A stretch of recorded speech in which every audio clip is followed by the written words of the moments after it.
ఒక్కసారి కొమ్మూరి గోల్డ్ కి కాల్ చేయండి. తాకట్లో ఉన్న మీ బంగారాన్ని విడిపించి మార్కెట్ ప్రైస్ కి వాళ్ళు కొనుక్కుని మిగతా డబ్బులు మీకు ఇచ్చేస్తారు. హాయ్, వెల్కమ్ టు మనం టీవీ.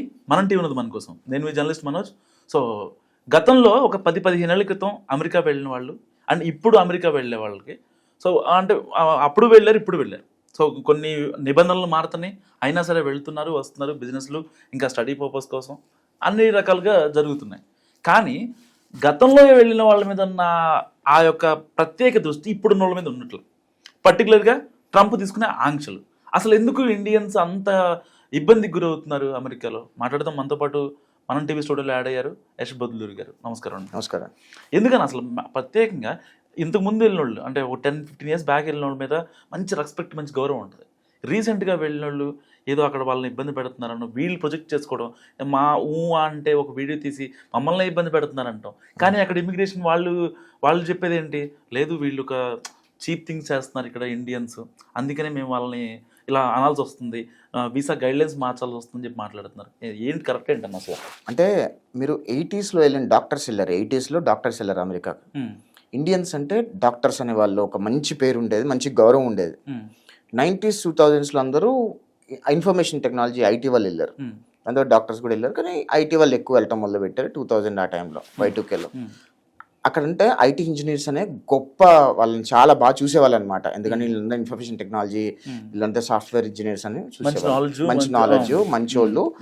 అక్కడ నుంచి ఆ టైంలో 2010 వరకు వెళ్ళిన వాళ్ళు కూడా అక్కడున్న నియమాలకి, అక్కడున్న పద్ధతులకి అక్కడ వాళ్ళతో వెల్జల్ అయ్యేవాళ్ళు. ఏది కూడా ఇండియన్ కల్చర్ని తీసుకెళ్ళి అక్కడ ఎంబెడ్ చేసేవాళ్ళు కాదు. 2015 తర్వాత 2016, 20 ఆ టైంలో నుంచి వచ్చిన, అంటే 2016-17 టైం నుంచి వచ్చిన వాళ్ళందరూ ఏంటంటే ఇండియన్ కల్చర్ని అక్కడ తీసుకొచ్చేసారు. ఇక్కడ కూడా మన అమ్మలు అడిగితే అమెరికా కూడా మన ఇండియాలోనే ఉంటుందిరా అని చెప్తారు. అవునా? ఇక్కడ ఏం జరుగుతుందంటే 2 విషయాలు. ఉదాహరణ సింగపూర్ తీసుకోండి. సింగపూర్లో లిటిల్ ఇండియా అనేది ఒకటి ఉంది. ఆ లిటిల్ ఇండియాలో ఎప్పుడు ఇండియన్స్ అక్కడే ఊస్తారు, అక్కడే పాన్ పరాకులు తింటారు, అక్కడే టాయిలెట్లు పోస్తారు, అంతా చేస్తారు. సింగపూర్ మొత్తం అద్భుతంగా ఉంటుంది, ఆ లిటిల్ ఇండియా మొత్తం దరిద్రంగా ఉంటుంది. ఎందుకంటే సింగపూర్ గవర్నమెంట్ కూడా అక్కడ చెప్పి చేసి ఎంత ప్రయత్నం చేసినా ఫెడప్ అయిపోయి వదిలేశారు దాన్ని. ఆ లిటిల్ ఇండియా అనే ప్లేస్ ఎంత దరిద్రంగా ఉంటుంది అంటే మిగతా సింగపూర్ ఒకసారి చూస్తే మనం ఎక్కడికి వచ్చారా బాబు అని అనిపిస్తుంది ఆ సిటీలోకి వెళ్తే, లిటిల్ ఇండియా సిటీలోకి వెళ్తే. అలానే ఈరోజు అమెరికాలో కూడా 2017 నుంచి వచ్చిన స్టూడెంట్స్, నేను ఎవరైనా బ్లేమ్ చేయట్లా, కల్చర్ గురించి చెప్తున్నా.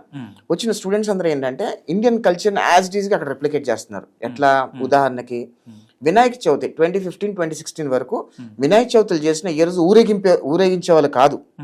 సినిమా థియేటర్లో సినిమాలు వేసినా ఏ రోజు పేపర్లు ఇసే వాళ్ళు కాదు, లేదా కొబ్బరికాయలు కొట్టేవాళ్ళు కాదు, లేదా పాలాభిషేకాలు చేసేవాళ్ళు కాదు అమెరికాలో.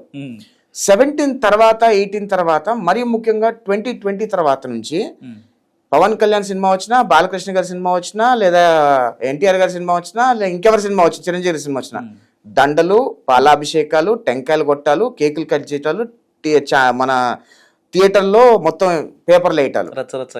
ఒక థియేటర్లో 10-12 స్క్రీన్లు ఉంటాయి. ఒక స్క్రీన్లో మాత్రమే మన సినిమా నడుస్తుంది. మిగతా 9 స్క్రీన్లలో మిగతా వాళ్ళందరూ వస్తారు కదా, వాళ్ళందరూ కూడా ఇబ్బంది కలిగిస్తున్నాం కదా మనం. ఆ టెంకాయలు కొట్టి, ఆ కేకులు కట్ చేసి, ఆ యాగి చేసి, ఆ పేపర్లు వేస్తే ఇబ్బంది కలుగుతాయి కదా. ఎక్కడి నుంచి వచ్చింది ఈ కల్చర్ అంతా? ఇక్కడ నుంచే కదా అక్కడ ఇంపోర్ట్ అయింది. ఒక వినాయకుడు విగ్రహం పెట్టి ఊరేగించడం అనే కల్చర్ ఇండియా నుంచి అక్కడికి వచ్చింది కదా. నేను కల్చర్ని తీసుకురండి, బ్యాడ్ ప్రాక్టీసెస్ తీసుకురాకూడదు అన్న. ఆ ఊరేగింపులు మన ఇండియాకి సెట్ అవుతాయి, అమెరికాకి సెట్ కావు. ఇప్పుడు అమెరికాలో వినాయకుడు విగ్రహం ఊరేగించాలన్నా, లేదంటే వినాయకుడు విగ్రహం రోడ్ మీద పెడితే ఆ స్ట్రీట్ మొత్తం బ్లాక్ చేయాలన్నా, ఆ స్ట్రీట్లో 20 ఇల్లులు ఉంటాయి, 20 ఇల్లు అందరు ఇండియన్స్ ఉంటారు, వేరే వాళ్ళు కూడా ఉంటారు. వాళ్ళు చెప్పలేకపోతారేమో, కానీ వాళ్ళు ఫీల్ అవుతున్నారు కదా, దటిలో వీళ్ళు మన ప్రైవసీని తీసేస్తున్నారు, ఇలా లేకిగా బిహేవ్ చేస్తున్నారు, అలగాగా బిహేవ్ చేస్తున్నారు, ఫీల్ అవుతారు కదా వాళ్ళు. ఇవన్నీ దారితీస్తున్నాయి. అంటే డాలస్లో don't make Dallas as India అని ప్లకార్డులు పట్టుకుంటున్నారు తెల్లోళ్ళు. ఇండియన్స్ వెళ్ళిపోండి అని ప్లకార్డులు పట్టుకుంటున్నారు తెల్లోళ్ళు. ఓకే, ఇవన్నీ ఎక్కడ దారితీస్తున్నాయి? ఇండియన్స్ మీద వ్యతిరేకతకు దారితీస్తున్నాయి. ఎప్పుడైనా సరే మనం వేరే దేశంకి వెళ్ళాలంటే చాలా సైలెంట్గా పాతుకుపోతూ ఉంటారు చాలామంది. ఉదాహరణకి ముస్లిం సోదరులను తీసుకోండి. ఓకే, ముస్లిం సోదరులు అమెరికాలో చాలా సైలెంట్గా పాతుకుపోతున్నారు. వాళ్ళు ఎక్కడ హైలైట్ అవ్వరు. వాళ్ళు ఈరోజు అక్కడ ఉన్న సెనెట్లో కానీ కాంగ్రెస్లో కానీ ముస్లింల ప్రభావం కొద్ది కొద్దిగా పెరుగుతూ ఉంది. చాలా సైలెంట్గా చేసుకుంటారు. అదే మన ఇండియన్స్ అలా కాదు. రూపాయి ఉంటే 10 రూపాయలు చూపించుకుంటారు. తద్వారా ఏం కాన్సిక్వెన్స్ వస్తుందని వాళ్ళు గెస్ చేయలేకపోతున్నారు. అవన్నీ ఎక్కడ దారితీస్తున్నాయంటే ట్రంప్ ఈరోజు వ్యతిరేక నిర్ణయాలు, భారతదేశం వ్యతిరేక నిర్ణయాలు, మన పిల్లలు చేస్తున్న వ్యతిరేక నిర్ణయాలు.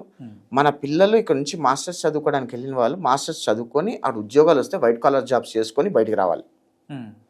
అంతేగాని అక్కడ ఇల్లీగల్ జాబ్స్ చేయడానికి కాదు వాళ్ళకి వీసాలు ఇచ్చింది. కానీ చాలా మంది క్యాష్ అండ్ క్యారీ జాబ్స్ చేస్తుంటారు కదా. చేస్తారు. అది ఎక్కడ దారి తీస్తుంది? ఉదాహరణకి ఒక అమెరికన్ రెస్టారెంట్లో కానీ మెక్డీస్లో కానివ్వండి, ఇప్పుడు చాలా మంది మెక్డీస్ ఇండియన్స్ ఓన్ చేస్తున్నారు ఆ ఫ్రాంచైజీస్ అని. అప్పుడు ఒక 5 years బ్యాక్ మెక్డీస్లో తెల్లోళ్ళే పనిచేసేవాళ్ళు. ఎవరైతే ఐటీ జాబులు చేయరో, ఎవరైతే ఈ వైట్ కలర్ జాబ్ చేయలేరో వాళ్ళు $12 $15 పనిచేసి ఉండేవాళ్ళు వాళ్ళు తెల్లోళ్ళు. ఇప్పుడు మన ఇండియన్స్ అందరూ అక్కడికి వచ్చేసరికి ఏమైందంటే వీళ్ళు $15 పనిచేసే వాళ్ళు వీళ్ళు $8 $9 పనిచేస్తాం అనేసరికి వాళ్ళని తీసేసి వీళ్ళని పెట్టుకుంటున్నారు. వాళ్ళందరూ ఎక్కడికి వెళ్తారు? వాళ్ళందరూ హోమ్లెస్ అయిపోతున్నారు. వాళ్ళందరూ రోడ్ల మీద పడి తిరుగుతున్నారు, గంజాయికి అలవాటు అయిపోతున్నారు, డ్రగ్స్కి అలవాటు పడిపోతున్నారు, వాళ్ళ క్రైమ్ రేట్ పెరిగిపోతుంది. సో ఇదంతా దేనికి ఈ మూల కారణం ఏంటి అనే విశ్లేషణ చాలా జరగాల్సిన అవసరం ఉంది. ఈరోజు ట్రంప్ ఇండియన్స్ మీద, ఇండియన్ స్టూడెంట్స్ మీద, H1ల మీద అంత పగబట్టడానికి కారణం ఏంటి అంటే అక్కడ ఎవరైతే వైట్ కలర్ జాబ్స్ చేసుకోలేని వాళ్ళ జాబ్స్ కూడా మనం తీసేసుకుంటున్నాం అనే ఒక ఉద్దేశం అనేది అమెరికన్స్ చాలా బలంగా ఉంది. ఈరోజు ఇండియన్స్ మీద అంత రెస్పెక్ట్ లేకుండా ఎందుకు పోతుందంటే ఈరోజు పబ్బులోకి వెళ్ళి తాగేసి వచ్చి డ్రంక్ అండ్ డ్రైవ్ చేసి దొరికిపోతున్నారు. ఓకే, యాక్సిడెంట్లు చేస్తున్నారు, షాప్లో దొంగతనాలు చేస్తున్నారు, ఈ ఆర్ట్ జాబ్స్ చేస్తున్నారు, ఇల్లీగల్ జాబ్స్ చేస్తున్నారు. ఇంకా చెప్పాలంటే ఇంకా చాలా నీచమైన పనులు కూడా చేస్తున్నారు. అవన్నీ అమెరికన్ సమాజానికి నచ్చకపోవడంతో ఇవన్నీ కలిసిగట్టుగా ఒక బబుల్గా ఫామ్ అయింది. ఇప్పుడు ఆ బబుల్ ఎప్పుడో బర్స్ట్ అవుతుంది. ఎప్పుడైతే బైడెన్ గవర్నమెంట్ వచ్చిందో అప్పటి వరకు సంవత్సరానికి 80,000 మంది 90,000 మంది స్టూడెంట్స్ వీసాలు మాత్రమే వచ్చిండేవి. ఓకే, బైడెన్ గవర్నమెంట్ వచ్చిన తర్వాత దాన్ని డబల్ చేసేసారు. అంటే ఏడాదికి దాదాపు 2 లక్షల మంది విద్యార్థులకు వీసాలు ఇస్తున్నారు. ఆయన ఉన్న 4 సంవత్సరాల్లో 8 లక్షల మంది విద్యార్థులు వచ్చేసారు భారతదేశం వివిధ దేశాల నుంచి. మన దేశం అమెరికాలో సంవత్సరానికి ఒక 60,000 నుంచి 70,000 కొత్త ఉద్యోగాలు వస్తే గొప్ప, ఎకానమీ బాగా ఉంటే. ఓకే, ప్రతి సంవత్సరం 2 లక్షల మంది విద్యార్థులు పాస్ అవుట్ అవుతా ఉన్నారు. అవునా? ఈ బైడెన్ వచ్చిన తర్వాత ఎకానమీ కూడా రెసిషన్లోకి వెళ్ళిపోయింది, అండర్ ద కార్పెట్ రెసిషన్లోకి వెళ్ళిపోయింది. అప్పటికే బైడెన్ వచ్చిన సంవత్సరానికే దాదాపు 1,00,000 మంది H1B వీసాదారులు ఇంకా ఉద్యోగాలు లేక బయట కొట్టుమిట్టాడుతున్నారు. ప్లస్ ఈ 2.5 లక్షల మంది ఏడాదికి వస్తున్నారు. ఈ 3 లక్షల ఉద్యోగాలు అమెరికాలో లేనప్పుడు ఏం చేస్తారు? ఏం జరుగుతుంది? H1B హోల్డ్ చేయడం కొంచెం కష్టమే కానీ హోల్డ్ చేస్తారు కొంతమంది. ఇప్పుడు ఒక 10 years జాబ్ చేసుకున్నాడు, 1 year H1B హోల్డ్ చేసుకోగలుగుతాడు అక్కడ. సో ఇవన్నీ కష్టాలు ఉన్నాయి. సో వీళ్ళు ఏం చేస్తారు? మాస్టర్స్ అయిపోయిన తర్వాత ఉద్యోగాలు లేకపోవడంతో వాళ్ళు ఆర్ట్ జాబ్స్ చేయడం మొదలు పెడతారు, లేదా ఇల్లీగల్ జాబ్స్ చేయడం మొదలు పెడుతున్నారు, లేదా ఇంకేదో పనులు చేయడం మొదలు పెడతారు, ఇంకేదో నీచమైన పనులు చేసి డబ్బులు సంపాదించుకొని అక్కడ సర్వైవ్ అవ్వడానికి ట్రై చేస్తున్నారు. 2020 నుంచి మా లాంటి వాళ్ళందరూ అవి రాబోయే ఫ్యూచర్ ప్రెడిక్ట్ చేసి మీరు మాస్టర్స్ మీ పిల్లల్ని పంపిస్తే మీ పిల్లల ఫీజు మీరు స్వయంగా కట్టగలిగితేనే మాస్టర్స్ పంపించండి. లోన్లు తీసుకుంటే వాళ్ళు అక్కడ మాస్టర్స్ చదివిన తర్వాత ఉద్యోగాలు లేకపోతే ఇక్కడ లోన్లు మీరు తీర్చుకోలేకపోతే అక్కడ వాళ్ళు ఆర్ట్ జాబ్స్ ఇల్లీగల్ జాబ్స్ చేసి దొరికిపోతే కనుక వాళ్ళ జీవితం నాశనం అయిపోతుంది అని చెప్పి 2020 నుంచి చెప్పడం మొదలుపెట్టాం. అప్పుడు ఇక్కడ తల్లిదండ్రులు ఏమనుకున్నారు తెలుసా? ఈడే ఇక్కడ స్థిరపడిపోయాడు, ఆడు మంచి సెట్ అయిపోయాడు, ఇక్కడ ఉన్న పిల్లల్ని రావద్దంటున్నాడు, వీడికి ఏం పోయే కాలం వచ్చిందని నన్ను తిట్టుకున్నారు. అవునా? ఇప్పుడు ఏం చేస్తున్నారు? ఆర్ట్ జాబ్స్ చేస్తే దొరికిపోతే డిపోర్ట్ అయిపోతారు, దొంగతనం చేస్తే దొరికి జైలుకి వెళ్తున్నారు, ఓకే, ప్రాస్టిట్యూషన్ చేస్తే దొరికి జైలుకి వెళ్ళిపోతున్నారు. ఇవన్నీ జరుగుతున్నాయి కదా. ఎవరి పిల్లలు నాశనం అయిపోతున్నారు ఇక్కడ? మీరేదో తల్లిదండ్రులు ఏదో జస్ట్ ఒక సెమిస్టర్ ఫీజు కట్టేసేసి లోన్ తీసుకుని పంపించి వాడు చేస్తాడులే అనుకుంటున్నారు. ఇక్కడ సింపుల్ గా అనుకుంటున్నారు తల్లిదండ్రులు. వాళ్ళు అక్కడ ఏం చేస్తున్నాడు, తింటున్నాడా తినట్లేదా, ఇక్కడ తల్లిదండ్రులు డబ్బులు అడగాలంటే వాడి తల్లిదండ్రుల పరిస్థితి తెలుసుకొని అక్కడ వాడు ఆర్ట్ జాబ్ చేసి అక్కడ ఇంకేదో చేసి వాడు కింద మీద పడుతున్నాడు.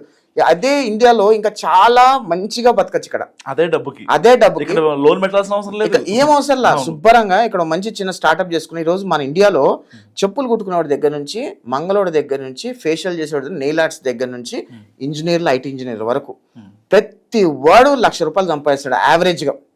ఇంట్లో నుంచి చెప్పులు కొట్టుకున్నాడు కూడా 50,000 ₹1,00,000 సంపాదిస్తాడని నేను అనుకుంటున్నాను ఇక్కడ. ఎందుకంటే పానీపూరి బండి ₹1,00,000 సంపాదిస్తాడు యావరేజ్ గా. రోజుకో ₹3,000 ప్రాఫిట్ ఉంటుంది ఆడికి ఎంత లేనా సరే. ఇక్కడ అట్లాంటి బిజినెస్లు మన ఇండియాలో గ్రోయింగ్ కి చాలా మంచి ఆస్పిరెంట్స్ ఉన్నాయి, చాలా మంచి లైఫ్ ఉంది.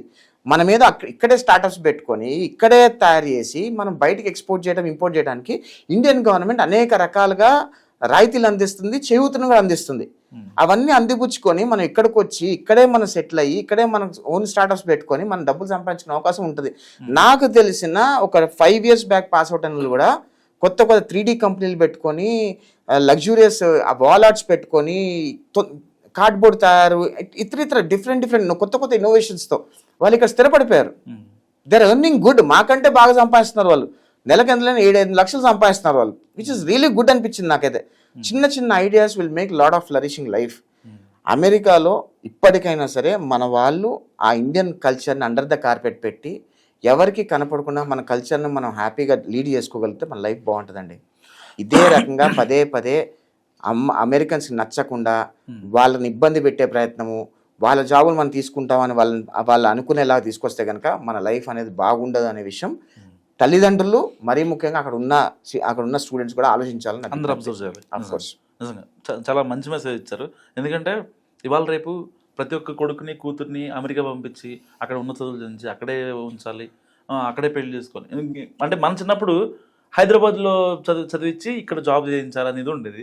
ఇప్పుడు మారిపోయింది అనమాట. సో దానికోసం ఇంటికాడ వాళ్ళు లోన్లు పెట్టడం కావచ్చు, వాళ్ళని మా పిల్లలు అక్కడెక్కడ ఉండో వాళ్ళు ఏం చెప్తారు ఫోన్లో చాలా సింపుల్గా, ఓకే నాన్న తిన్నాను బాగానే ఉంది. ఆ టైమింగ్స్ కూడా డిఫరెంట్ కాబట్టి ఏదో టైంలో మార్నింగ్ 9కో 10కో ఇక్కడ నుంచి కాల్ వెళ్తుంది, అంతా బాగానే ఉందా, అమ్మాయి బాగానే ఉన్నాడు. కానీ అక్కడ ఏం జాబ్ చేస్తున్నాడు, అసలు కాలేజ్కి వెళ్తున్నాడు లేదా, యూనివర్సిటీకి వెళ్తున్నాడు లేదా, ఈ ఫాలోఅప్స్ ఏమి ఉండవు. కానీ కట్ చేస్తే అక్కడ ఏదో దారుణం జరిగో విషాదం జరిగో అప్పుడు వీళ్ళు అర్థం అవుతుంది. కానీ చాలామంది పేరెంట్స్లో ఈ విషయం అర్థం కావాలన్న అర్థం చేసుకోరు. ప్రాబ్లం ఏంటంటే మనం చెప్తున్నాం అనుకోండి, మంచి చెప్తున్నాం అనుకోండి, వాళ్ళు నెగిటివ్ గా తీసుకునే ప్రయత్నం చేస్తున్నారు. రీసెంట్ గా ఒక అమ్మాయిని చంపేశాడు వాడు, డబ్బుల కోసం డబ్బులు తీసుకొని డబ్బులు చంపేశాడు. డబ్బులు అడిగిన పాపాన్ని చంపేశాడు, అప్పిచ్చి తీసుకోవడం పాపని చంపేశాడు. ఆ అమ్మాయి ఎన్ని కలలు కానీ మంచి చదువుకున్న స్టూడెంట్ అమ్మాయి ఎన్ని కలలు కనింది, ఎంత రేపు చేతికొచ్చిన పిల్ల చనిపోయింది. వాళ్ళ పిల్లల కడుపుకోత ఎంత భయంకరంగా ఉంటుంది. నేను చెప్పేది ఏంటంటే దయచేసి తల్లిదండ్రులు ఎవరైనా సరే మీరు మీ పిల్లల్ని మాస్టర్స్ చదివించడానికి పంపిస్తే మీరు ఫుల్ ఫీ పే చేయగలిగే దమ్ము సత్తా ఉంటేనే పంపించండి. అక్కడ ఒకవేళ లోన్లు తీయకుండా మీరు అక్కడ మాస్టర్స్ అయిపోయిన తర్వాత ఉద్యోగం వస్తే అక్కడ ఉద్యోగం చేసుకోమని చెప్పండి, లేదా తిరిగి వచ్చి ఇక్కడ ఏదైనా బిజినెస్ చేసుకోమని చెప్పండి. అంతేగాని అక్కడ స్థిరపడిపోతాం, అక్కడ ఉద్యోగం ట్రై చేస్తాం 1 సంవత్సరం ట్రై చేయాలి, ఎక్కువ ట్రై చేయకూడదు. సంవత్సరం ట్రై చేసి రాకపోతే ఇక్కడికి వచ్చి ఇక్కడ లైఫ్ సెటిల్ చేసుకోవాలి. అదే చేసుకుంటే మీ పిల్లలు మీ కళ్ళ ముందు ఉంటారు, లేదంటే మీ పిల్లలు నాశనం అయిపోతారనే విషయం ఒకసారి తెలుసుకోండి. మాకేం రాదు చెప్పడం వల్ల, మేము ఎన్నో పొద్దున్న లేస్తే ఎన్నో కేసులు చూస్తుంటాం. వాళ్ళు చచ్చిపోయారు, ఈ బాడీ పంపించాలని చెప్పి, వీడు దొంగతనం చేసాడు జైల్లోకి వెళ్ళి బెయిల్ తిప్పియాలని చెప్పి, లేదా వీళ్ళు ప్రాస్టిట్యూషన్లో దొరికిపోయారు వాళ్ళ జీవితం నాశనం అయిపోయిందని చెప్పి ఎన్నో చూస్తుంటాం ఇవన్నీ. కానీ ఇవన్నీ కొన్ని మేము చెప్పలేం కూడా బయటికి. అందుకనే తల్లిదండ్రులు కూడా వాళ్ళ పిల్లలు అమెరికా వెళ్తానా సరే అక్కడ పరిస్థితులు అనుకూలంగా ఉన్నాయా లేవా ఆలోచించి విశ్లేషించి అక్కడ ఉన్న వాళ్ళతో మాట్లాడి దయచేసి పంపించే ప్రయత్నం చేయండి. అనవసరంగా లోన్లు తీసుకున్న లోన్లు కట్టుకోవాలి కాబట్టి వాళ్ళు అక్కడ హాట్ జాబ్స్ చేయటము, వాళ్ళ జీవితాలు స్టేక్ పెట్టడం వల్ల మీ పిల్లల జీవితాన్ని మీరే నాశనం చేస్తున్నారనే విషయం తల్లిదండ్రులు గ్రహించకపోతే కనుక వాళ్ళ జీవితాలు నాశనం అయిపోతాయి అనేది మాత్రం చెప్పగలుగుతాం. థ్యాంక్ యూ అన్న, మంచి మెసేజ్ ఇచ్చారు. సో ఇది యష్ గారి అనాలిసిస్. మీరేమనుకుంటున్నారు మస్ట్ కామెంట్ చేయండి. చూస్తూనే ఉండండి మనం టీవీ.